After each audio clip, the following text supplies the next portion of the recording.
পঞ্চমীতে বিকেল হতেই প্যান্ডেল হপিং, শহর থেকে জেলা পুজো মুডে বাঙালি, আড্ডা দেদার খাওয়া দাওয়া জমজমাট পঞ্চমী। বোধনের আগেই উৎসব মুখে বাঙালি।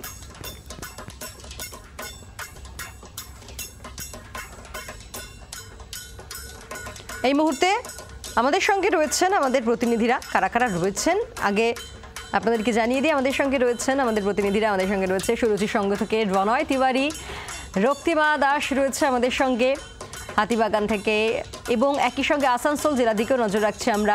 আসানসোল থেকে রয়েছেন আমাদের আরেক প্রতিনিধি বাসুদেব, এবং দেবজ্যোতি কাহালি রয়েছেন কোচবিহারের একটি পুজো মণ্ডপ থেকে, এবং সৌমেন রয়েছে শ্রীভূমি থেকে।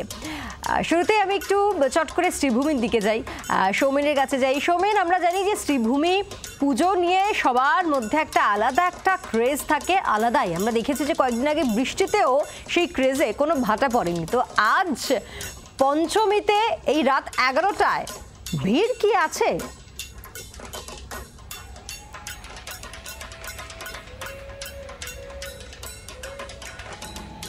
বেজে গেছে। নিউ জার্সি রক্ষণতাম মন্দির তাদের এবছরের থিম, এবং যে থিম দেখার জন্য কিন্তু দূর দূরান্ত থেকে প্রচুর মানুষজন ভিড় জমাচ্ছে।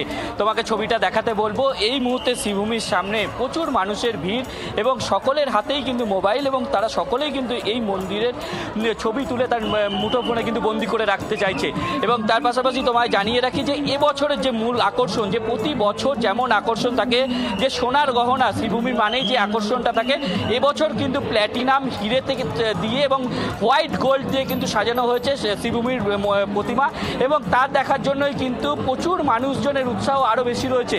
একটু আগে যখন রাজ্যের দমকল মন্ত্রী, যার পুজোর নামেই এই খ্যাত যে শ্রীভূমির পুজো, এবং তার সাথে আমাদের যখন কথা হচ্ছিল, তিনি যেমনটা জানাচ্ছেন যে মহিলা থেকে ধরে পুরুষ মানুষ গোল্ড এবং হিরে তাদের সকলেই কিন্তু আকর্ষণ, এবং তার পাশাপাশি যেমন এই মন্দির নিউ জার্সি রক্ষণধাম মন্দির দেখার জন্য কিন্তু প্রচুর মানুষজনের কিন্তু ভিড় সমাগম, এবং পঞ্চমীর থেকেই আমরা মহালয়ার পর থেকে যে ভিড় দেখতে পাচ্ছিলাম, যে দিন যত বাড়ছে ভিড় তত বাড়ছে, সেই ছবি কিন্তু যে রাত 11টা বেজে গেলেও যে ছবি দেখাচ্ছি, যে সেই ছবি কিন্তু এই বলে দিচ্ছে যে মানুষজনের উৎসাহ কিন্তু আরও বাড়ছে, এবং যত সময় গড়াচ্ছে মানুষজন কিন্তু প্যান্ডেলমুখী হচ্ছে। একেবারে এই ভিড়টাই বলে দিচ্ছে যে পঞ্চমীর রাত 11টায় যখন শ্রীভূমিতে এই ভিড়ে ভিড়াক্কার, তাহলে ভাবুন অষ্টমী বা নবমীতে কি হবে। আর শহরের ছবি দেখতে দেখতে একটু চট করে জেলার দিকে নজর রাখবো, আসানসোল। সেখান থেকে রয়েছেন আমাদের প্রতিনিধি বাসুদেব। বাসুদেব, শহর এই মুহূর্তে পণ নিয়েছে, তারা পঞ্চমী থেকে রাত জাগবে, এবং সেই মতোই সেই ছবিগুলো তেমনই কথা বলছে। আসানসোলে যে পুজো মণ্ডপে তুমি রয়েছো, ভিড় কেমন? শহরকে টেক্কা দিতে পারছে কি আসানসোল?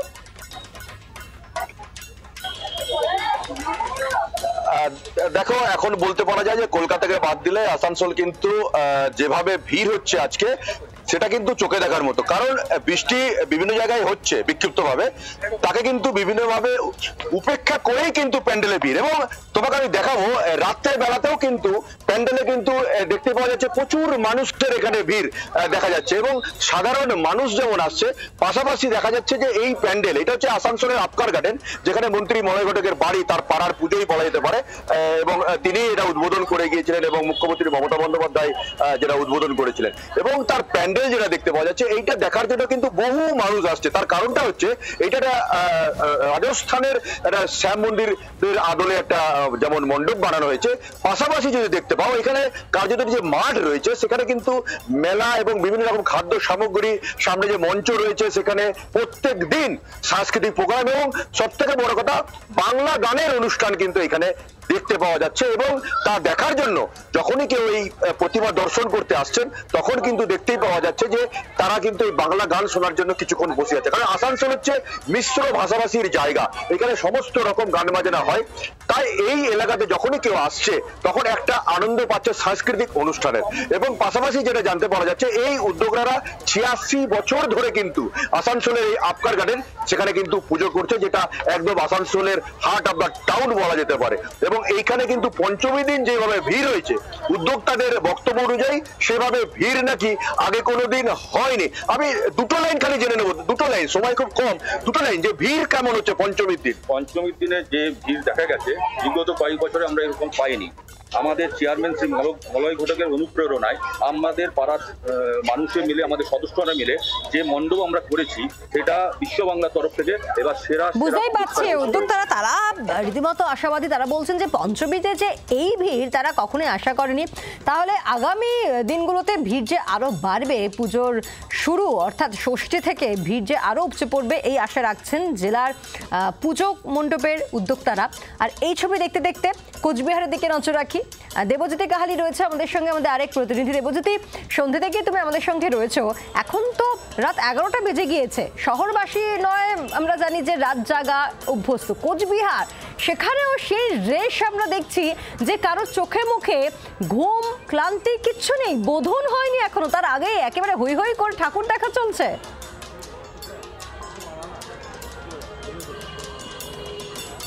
একেবারেই পায়েল, তোমায় জানিয়ে রাখি যে তুমি একটু আগে বলছিলে যে দক্ষিণবঙ্গকে কি টেক্কা দিচ্ছে উত্তরবঙ্গ, একেবারেই সেটাই।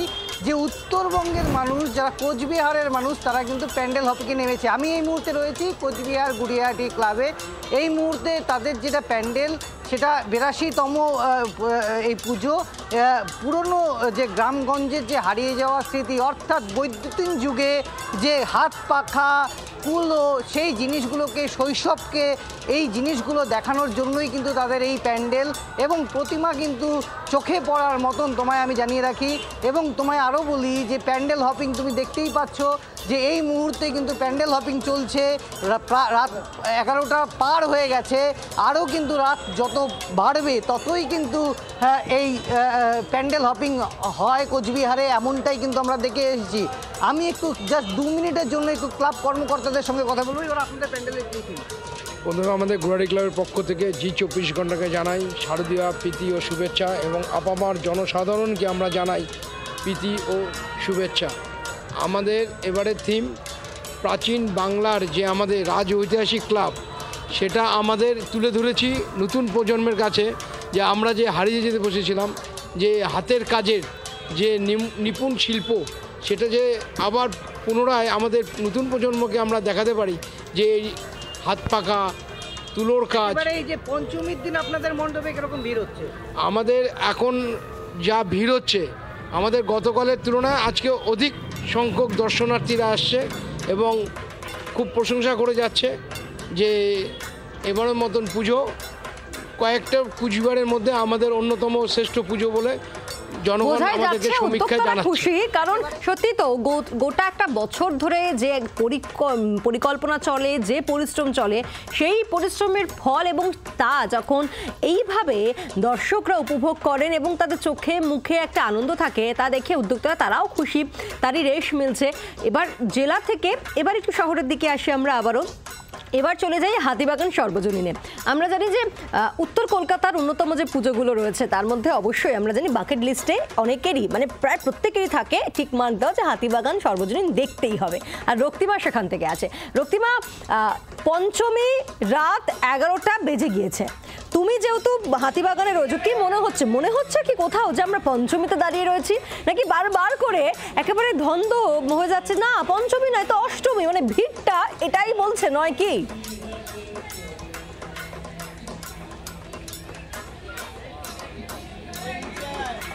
সময় যত বাড়ছে ভিড় কিন্তু তত বাড়ছে, এবং আজকে পঞ্চমীর রাতেই তোমাকে ভিড়টা এই মুহূর্তে দেখাই, এখন কিন্তু একেবারে বোঝা যায় যে 11টা বেজে গিয়েছে। তুমি দেখতে পাচ্ছ আমরা সন্ধ্যে থেকে দেখাচ্ছিলাম হাতিবাগান সর্বজনীনের চিত্র। সন্ধ্যে যে ভিড়টা ছিল, তুমি কিন্তু এখন দেখছো যে এখন ভিড়টা কিন্তু আরো বাড়ছে, রাতের সঙ্গে সঙ্গে কিন্তু ভিড় বাড়ছে, কারণ সবাই আগে ভাগেই ঠাকুর দেখতে বেরিয়ে গিয়েছেন। কারণ তুমি জানো একটা বৃষ্টির পূর্বাভাস রয়েছে, ফলত দেখতেই পাচ্ছ যারা রয়েছেন তাদের সঙ্গে একটু কথা বলি। কোথা থেকে আসছেন? হ্যাঁ, টালিগঞ্জ। আচ্ছা, আজকে কি কি প্ল্যান রয়েছে? আজকে প্ল্যান আছে, আশা করি সারা রাতি ঘুরবো, প্রতিটা অনেক জায়গা ঘুরবো। এখানে অনেক জায়গা ঘোরা হয়েছে আজকে, প্রচণ্ড ভালো হয়েছে। এই পুজোটা তো মারাত্মক ভালো হয়েছে, কাশী বসলেন দেখলাম এবং আরও অনেক পুজো দেখলাম। একদম বুঝতেই পারছো, পঞ্চমীর রাত থেকেই কিন্তু একেবারে নাইট হপিং এর প্ল্যান রয়েছে। সেই জায়গা থেকে এখনই কিন্তু মানুষজন বেরিয়ে গিয়েছেন, এবং হাতিবাগান সর্বজনীন তুমি জানোই যে উত্তর কলকাতার যতগুলি বড় বড় পুজো রয়েছে তার মধ্যে হাতিবাগান সর্বজনীন একটা। একটু কথা বলি, কোথা থেকে আসছেন? দমদম থেকে। আচ্ছা, আজকে আর কোথায় কোথায় ঠাকুর দেখতে যাবেন? অ্যাকচুয়ালি বাগবাজারের কুমোরটুলি আহিরিটোলা সব দেখে আসছি, এখন শ্যামবাজারের এদিকে সবগুলো দেখবো, দেখে দেন ব্যাক টু হোম। সুতরাং বুঝতেই পারছো প্রত্যেকে যার সঙ্গেই কথা বলছি প্রত্যেকেই আসছেন এবং তাদের কিন্তু একটা বড় প্ল্যান রয়েছে, অর্থাৎ পঞ্চমী থেকেই যে মানুষ পুরোপুরি একদম ঠাকুর দেখার ক্রেজে বেরিয়ে গিয়েছেন সেটা কিন্তু বোঝাই যাচ্ছে। আরেকটা কথা বলি, আজকে আর কোথায় কোথায় গেলেন? नाम याद नहीं है मुझे, मैं बनारस से आई हूँ कल दुर्गा पूजा देखने। हाँ, पहली बार कोलकाता में। तो कैसे लग रहा है कोलकाता का? बहुत अच्छा। मैंने पूरा अटायर भी लिया है ऐसा कि बंगाली वाला, और बहुत मज़ा आ रहा है, बहुत अच्छा लग रहा है।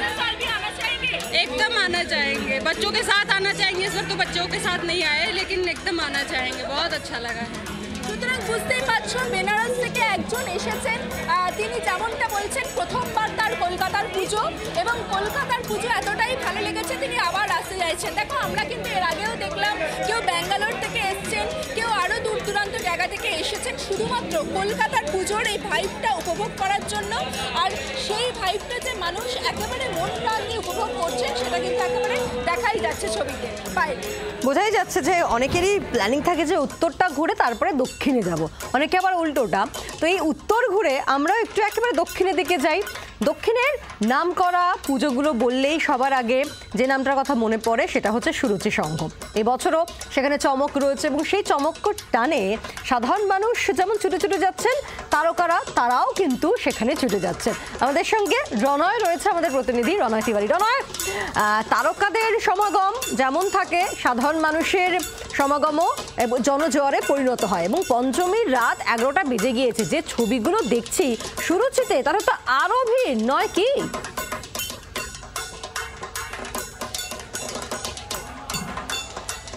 একদমই পায়েল, উত্তর কলকাতার ছবি তুমি দেখছিলে রক্তিমার মাধ্যমে, দক্ষিণ কলকাতার ছবিও আমি তোমাকে বিকেল থেকে দেখিয়ে আসছি আমাদের জি 24 ঘন্টার দর্শকদের। আমি একবার থিমটা তোমাকে একবার দেখাই, এবং যত সময় গড়াচ্ছে ততই কিন্তু পাল্লা দিয়ে বাড়ছে ভিড়। এবং তুমি জানো যে এবছর 72তম বর্ষে পদার্পণ করেছে নিয়ালিপুর সুরুচি সংঘের পুজো। এই পুজোর এবারে থিম হচ্ছে আহুতি। মূলত যারা দেশ স্বাধীন করেছেন, বাংলার বিপ্লবী, যারা 1902 সালে অনুশীলন সমিতি তৈরি হয়, সেই সমিতিতে যে সমস্ত বিপ্লবীরা ছিলেন তাদের আত্মজীবনী নিয়েই কিন্তু এই থিম। এবার আমি যদি একবার ভিড়টা দেখাই, ভিডিও জার্নালিস্ট অমিতকে বলবো ভিড়টা দেখানোর জন্যে। যত রাত গড়াচ্ছে ততই কিন্তু পাল্লা দিয়ে বাড়ছে ভিড়। বোঝা যাচ্ছে না পঞ্চমী নাকি অষ্টমী। যারা ঠাকুর দেখতে আসছেন, এর আগে যাদের সঙ্গে আমরা কথা বলেছি তারা বলছেন এর আগে যেভাবে বৃষ্টি হয়েছে, জল জমে গেছে, তাতে করে আবারও যদি বৃষ্টি নামে, আবারও যদি জল জমে যায়, তাই আগে ভাগে তারা ঠাকুর দেখতে আসছেন। এখানে যারা এসছেন, আজকে কি সারা রাত ঠাকুর দেখার প্ল্যানিং? হ্যাঁ, সারা কলকাতা ঘুরবো, সারা কলকাতায় রেস্টুরেন্ট বাইরে। অর্থাৎ খাওয়া দাওয়া একদিকে চলবে এবং হোল নাইট ঘোরা হবে। এবং তুমি দেখতে পাচ্ছ কিভাবে ভিড় বাড়ছে এই মণ্ডপে, কারণ রাস্তা থেকে ভিড় একেবারে শুরু হয়ে গেছে। সেখানে নিরাপত্তা রক্ষীরা রয়েছে, কারণ তারা মণ্ডপে যাতে বেশি গ্যাদারিং না হয়ে যায় তাই আস্তে আস্তে ছাড়া হচ্ছে।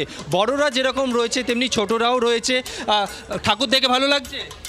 হ্যাঁ, অনেক ইচ্ছা তো আছে, দেখা যাক কি হয়। বাইরে সবকিছুই বাইরে। অর্থাৎ তুমি শুনতে পাচ্ছ যারা এখানে আসছেন তারা প্রত্যেকে তাদের মধ্যে একটা খুশি। যে ঘড়ি কাটা টিক টিক টিক করে এগিয়ে চললেও উৎসব মুখর বাঙালি আম জনতা তারা কিন্তু কোনোভাবেই আজ যতই রাত হোক, রাত তাদের কাছে রঙিন এবং এই রাতে কোনো রকম তাদের চোখে মুখে কোনো ক্লান্তি পরিশ্রম নেই। এবং যেটা শুরুতেই বললাম যে সুরুচি সঙ্গে যেমন সাধারণ মানুষের ভিড় হয়, তারকাদেরও সমাগম হয়। আজ সন্ধ্যাতেই সেখানে যান সপরিবারে অভিনেতা জিৎ।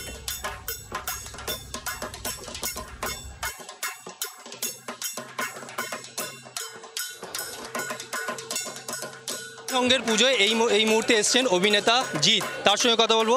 দাদা, জি 24 ঘন্টার তরফে শারদীয়ার প্রীতি, শুভেচ্ছা এবং আন্তরিক অভিনন্দন। কি বলবে, পুজো কিভাবে সেলিব্রেট করছো তুমি? জি 24 ঘন্টার সমস্ত দর্শকদের জানাই শারদীয়ার আন্তরিক প্রীতি ও শুভেচ্ছা। সবাই খুব ভালো থাকবেন এবং পুজো খুব সুন্দরভাবে কাটাবেন। ফ্যান ফলোয়াররা জানতে চায় যে পুজো কিভাবে কাটাবে জিৎ? অলরেডি শুরু করে দিয়েছি। বিগত কয়েকদিন ধরে কয়েকটা পুজোতে গিয়েছিলাম আমি মায়ের দর্শন করতে, মানুষের সাথে দেখা করতে, এবং এবারে অনেক বছর পরে সুরুচিতেও আসা হলো। সুরুচি আমার পাড়ারই পুজো এবং আমার এসে খুবই ভালো লাগছে। সপরিবারে এসেছি, সবাই মিলে অনেকেই আছে এসছে, আর এখানে আমার দিদি জামাইবাবু তারাও যুক্ত আছে এটার সাথে। তো খুব ভালো লাগছে এসে। আর যে থিমে কাজ করা হয়েছে, আহুতি বলে থিম, আহুতি রাইট, হ্যাঁ আহুতি থিমে কাজ করা হয়েছে স্বাধীনতা সংগ্রামীদেরকে নিয়ে, আমাদের বাংলার যে কটা স্বাধীনতা সংগ্রামী তাদের সকলকে নিয়ে অনির্বাণ বলে যে আর্টিস্ট সে কাজ করেছে, খুব সুন্দর কাজ করেছে, খুব ভালো লাগছে। দাদা, অভিনেতা অভিনেত্রীদের খাওয়া দাওয়া খুব মেনটেন করতে হয়, কিন্তু এই পুজোর 4টে দিন খাওয়া দাওয়া কি কিছু মেনটেন হবে? এই প্রশ্নটা আমি না বিগত 22 বছর ধরে শুনে আসছি। ভালো থাকবেন, একদম ঠিক আছে। খাওয়া দাওয়া সারা বছরই ডিসিপ্লিনে থাকে। হ্যাঁ, থ্যাংক ইউ। না না, ডিসিপ্লিন পুজোর সময় আউট হবে না, অল্প স্বল্প হতে পারে, বাট নট মাচ। এই মুহূর্তে জিৎ এসছেন নিউ আলিপুর সুরুচি সংঘের পুজোয়, তবে তিনি চুটিয়ে আনন্দ করবেন। খাওয়া দাওয়া তার ডিসিপ্লিন রয়েছে, কিছুটা হলেও ডিসিপ্লিন আউট হবে বলছেন জিৎ। জি 24 ঘন্টার জন্য ক্যামেরায় অমিত দাসের সঙ্গে রনয়, কলকাতা। বাংলার আওয়াজ, বাঙালির আবেগ, জি 24 ঘন্টা।